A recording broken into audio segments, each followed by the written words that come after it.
मनुष्य को उसके पूर्व जन्मों के कर्मों के हिसाब से दुख या सुख भोगना पड़ता है, तो क्या पांडवों और कौरवों को भी उनके पूर्व जन्मों के कर्मों की वजह से सुख अथवा दुख भोगना पड़ा था? अवश्य भोगना ही पड़ता है, जीव को भोगना ही पड़ता है अपने अपने कर्मों का, अनेकों जन्मों का। जैसे भीष्म जी ने कहा कि हम बाणों की सैया में हमें तो 100 जन्म तक देख रहे हैं कि हम, तो भगवान ने कहा 100 जन्म के आगे की बात है, तो हजारों करोड़ों जन्म हो गए हैं।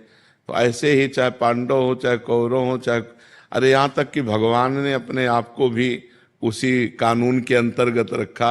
यदि बाली को छुप करके मारा तो अंत समय में व्याध ने भगवान के चरणों में बाण मारा कि नहीं मारा? परम धाम जाने के समय उसको निमित्त बनाना पड़ा।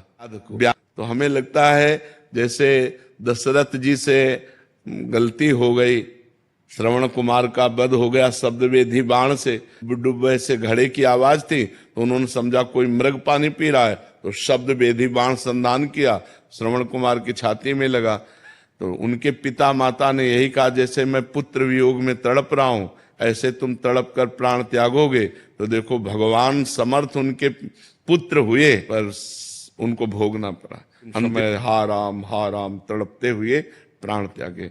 तो हमें लगता है कर्मों का भोग सबको भोगना पड़ता है, चाहे ऋषि हो चाहे महात्मा हो चाहे दुष्ट हो चाहे पुण्यात्मा हो। हाँ, जो इस जन्म में अपने नए कर्म सुधार लिए तो उन भोगों को भोग लेगा, आगे उसका